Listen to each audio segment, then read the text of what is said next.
10 de diciembre de 1948, la Asamblea General de las Naciones Unidas proclamó la Declaración de los Derechos Humanos. Esta declaración estableció la universalidad de los derechos humanos sobre la base de normas y valores democráticos. También reconoció la educación como un derecho humano de todas las personas, sin importar sus fronteras nacionales. En el artículo 26 de la Declaración se establece que toda persona tiene derecho a la educación y dicha educación debe ser gratuita. La educación tendrá por objeto el pleno desarrollo de la personalidad humana y el fortalecimiento del respeto a los derechos humanos y a las libertades fundamentales. Los padres tendrán derecho preferente a escoger el tipo de educación que habrá de darse a sus hijos.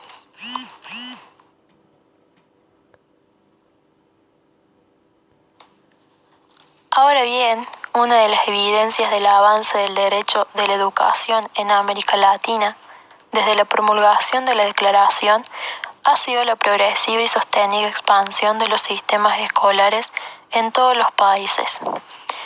El crecimiento fue extraordinario a pesar de mecanismos que niegan a los sectores más pobres las oportunidades de acceso y permanencia en las instituciones educativas.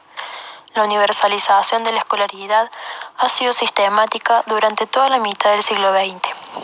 Este periodo fue marcado por el crecimiento de la capacidad de los sistemas escolares para atender a aquellos sectores tradicionalmente excluidos. Y es por esto que las diferencias regionales en los distintos países fueron hondas. Y este hecho explica por qué las tasas de crecimiento y el impacto de la expansión de la matrícula no aumentaron al mismo tiempo. A pesar de ello, el impacto de la aplicación del derecho de la educación constituye la evidencia de que en Latinoamérica la Declaración Universal de los Derechos Humanos no supuso solo la formulación de la proclama, sino que se observó la disminución del analfabetismo de la población adulta desde 1950 hasta el 2015. En los países más pobres, la esperanza de vida educativa se duplicó a un cuarto de siglo, entre 1970 y el 2005. El promedio de permanencia de los alumnos se duplicó en los últimos 25 años. Los planteles docentes aumentaron notablemente y la desigualdad educativa de hombres y mujeres se volvió difusa en términos cuantitativos. Todo esto fue logrado a través de diferentes marchas y manifestaciones que se fueron realizando a pesar de que 60 años después de la Declaración Universal de los Derechos Humanos, la educación enfrenta poderosas limitaciones para constituir un derecho efectivo en las sociedades latinoamericanas.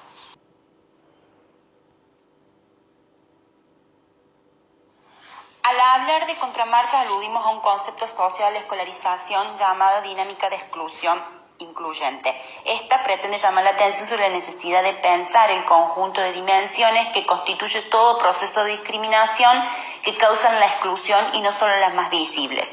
Es fundamental en la educación, ya que se ha producido la negación del derecho a la educación hacia los más pobres, impidiendo su acceso y disminuyendo sus oportunidades educativas.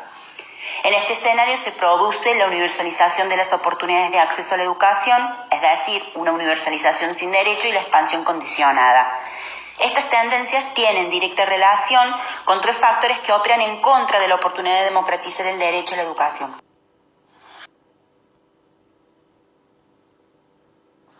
Uno es la combinación y articulación de condiciones de pobreza y desigualdad vividos por un significativo número de personas en las sociedades.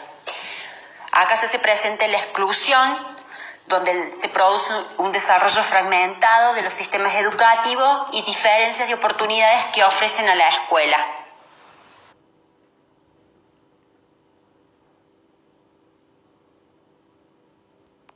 Desigualdad, pobreza, exclusión y justicia social limitan la expansión educativa.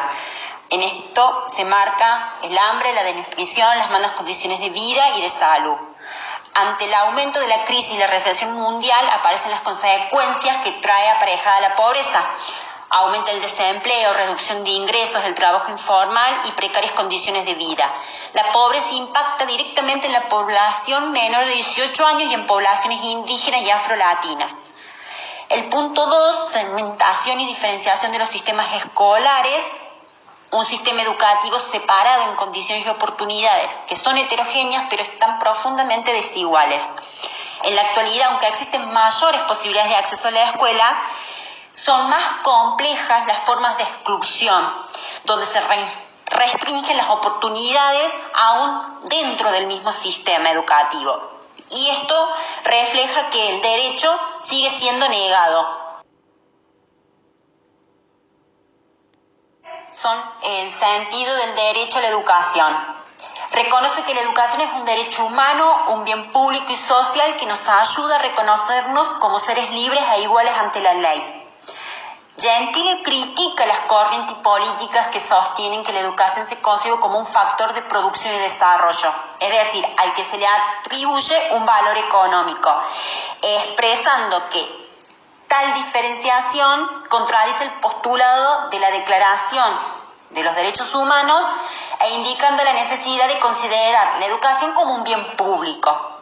La Declaración de 1948 presenta una dimensión diferente en cuanto al papel de la educación y el rol del Estado en una sociedad democrática, dando lugar a dos situaciones opuestas.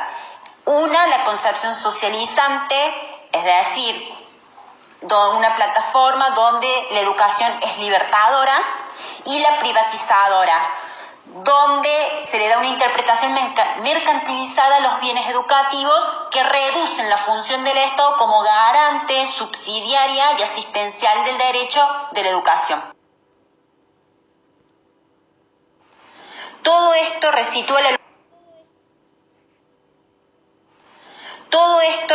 la lucha por los sentidos de la educación, por un modelo de sociedad y sugiere dos estrategias: la defensa y protección del derecho a la educación en tribunales nacionales e internacionales, es decir, la posibilidad de juzgar a los estados que no generen acciones para el cumplimiento fundamental de la educación como derecho, y ampliar los sentidos democráticos del derecho a la educación.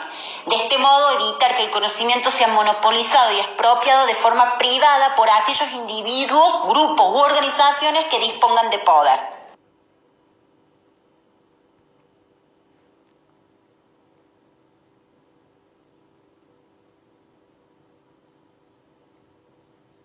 Educación y desigualdad social. Cuando hablamos de ellos, hacemos referencia al éxito o el fracaso en la trayectoria escolar de los niños, depende de un modo central de grado de articulación que se puede establecer entre el trabajo y el de sus docentes.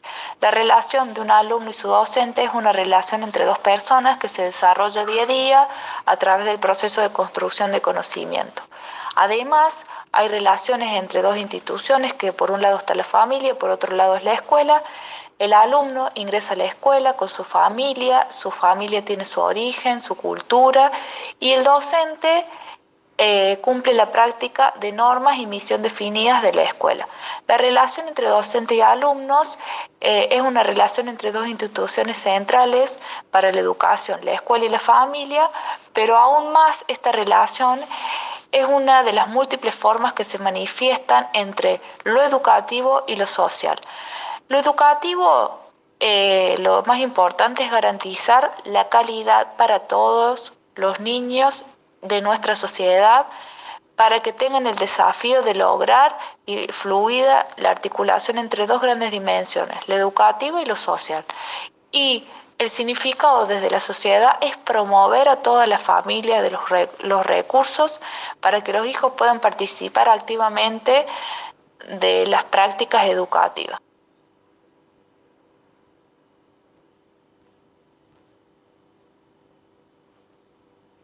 Los principales factores que desencadenan estos cambios estructurales es un creciente proceso de reiteradas de los estados de su función reguladora de la dinámica social y económica.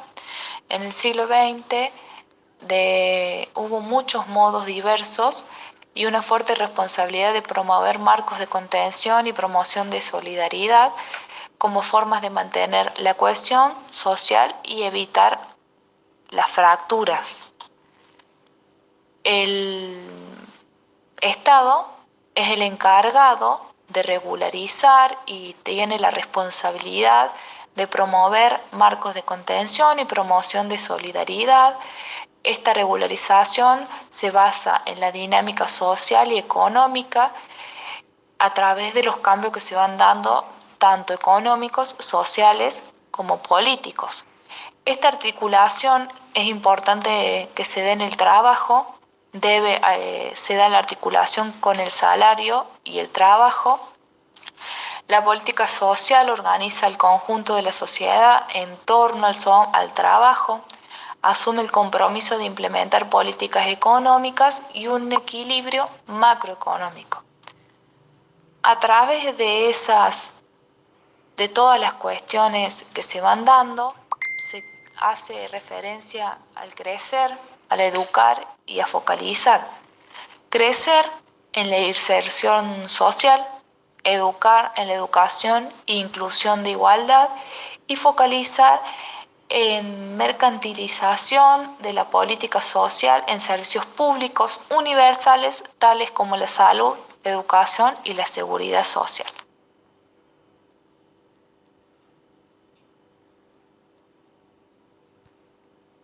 Hablamos de los cambios en el trabajo, hacemos referencia a la política a través de nuevos escenarios, lo que surgen, menor demanda de trabajo, hay un crecimiento e incorporación de tecnología, elevar la productividad y la conectividad, crecimiento y globalización de la economía.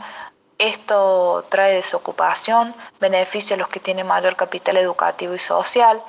El mercado del trabajo deja de ofrecer oportunidades de inserción, lo que se provoca en diferencias sociales, la población activamente sin posibilidades de insertarse en el mercado del trabajo, crecimiento de los sectores informales. En los años 90, la desregularización de las relaciones asalariales se basa en hoy tengo trabajo y mañana no sé si lo tengo. Hubo reformas laborales y precarización de empleo, lo que esto provoca vivir en inestabilidad. La brecha social nos da a conocer que en la década del 90 se produjo una concentración de riquezas en los países. A su vez, el distanciamiento entre ricos y pobres creció significativamente en las últimas décadas, convirtiendo a América Latina en la región más desigual. En este contexto, la pobreza no tiene que ser vista como un resultado de periodos de crisis económicas, sino como un efecto social de la creciente desigualdad. La desigualdad no solamente genera pobreza, sino que a su vez es el origen de la profunda crisis de cohesión social. Los problemas que afrontan nuestras sociedades trascienden a la pobreza y afectan a la sociedad en conjunto.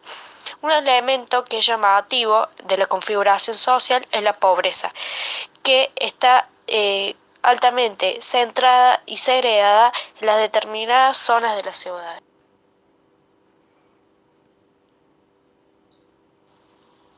En las ciudades encontramos barrios privados, sectores medios, suburbios y barrios excluidos. Estos dos últimos, es decir, los suburbios y barrios excluidos, hay muchos autores que lo denominan medio ambientes totales.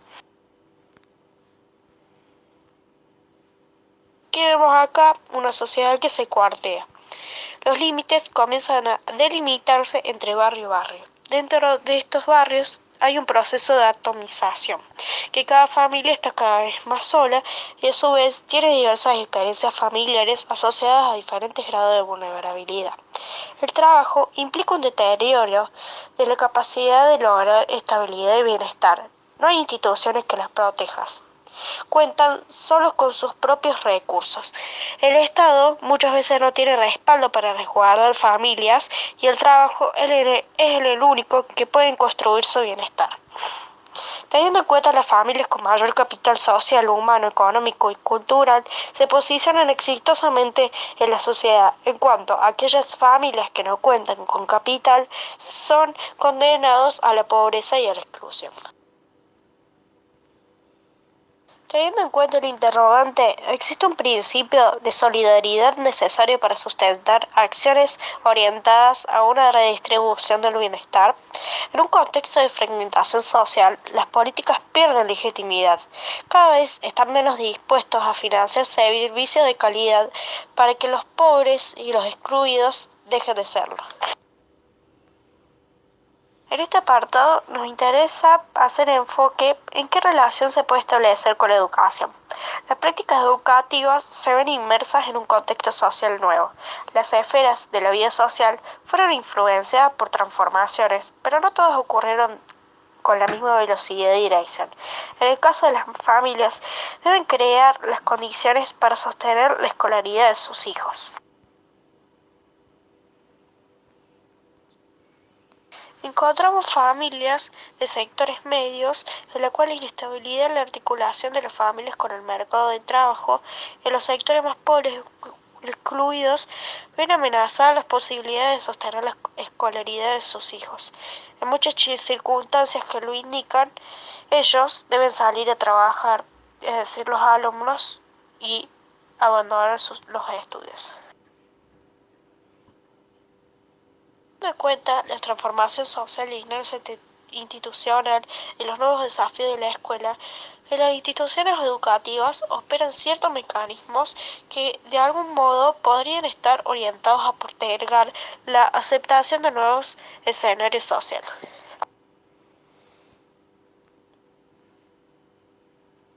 Acá nos situamos ante un interrogante. ¿Cuándo los directores y docentes de una escuela asumen que ciertas prácticas y conductas deberían dejar de ser vistas como expresión de un problema individuales de los alumnos y que son señal de un proceso colectivo social? Acá estamos ante un claro ejemplo y es el caso del gabinete pedagógico. Los docentes insisten en enviar al gabinete aquellos alumnos que muestran una conducta no esperada. Las causas de los conflictos que se generan es una tarea difícil y habitualmente postergada. En estos casos es posible percibir la dificultad que tienen las escuelas a las que asisten niños, denominados nuevos pobres, para asumir la situación de estos alumnos. En muchos casos se debe, por ejemplo, evidenciar el hambre para que la institución reaccione y apoye a las prácticas. En las escuelas existen mecanismos explícitos e implícitos de selección de alumnos, que pueden ser interpretados como un modo de impedir que ingresen a sus aulas las nuevas realidades. Las prácticas que postergan el intercambio, los indicios de una nueva realidad. Los docentes, que son agentes institucionales, son portadores de recursos y propuestas que les son insuficientes y se ven obligados a proponer de sí para cubrir sus carencias. Estamos frente a una sociedad que vive en un cambio abrupto, profundo, estructural, y por el otro lado, la inercia institucional. Esto se expresa en la brecha existente entre el alumno ideal para el cual está preparada la escuela y el alumno real que ingresa a ella. En este caso, cuando hablamos de brecha, ¿cuánto aporta la escuela? Muchas veces estamos frente a la desatención de los recursos físicos, la falta de materiales provistos, la debilidad de normas. Los agentes institucionales, como nombramos anteriormente, se ven obligados a inventar operaciones para evitar las situaciones institucionales.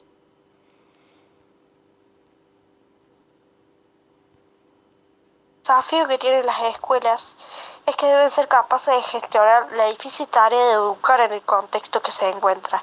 Los docentes y directivos se deben sentir parte de un sistema que los protege, los abastece, los provee aquello necesario para lograr su cometido. Las escuelas que constituyan el educable a cada niño, que escuche sus particularidades y que responda a sus expectativas. Deben ser instituciones capaces de educar en los contextos más diversos.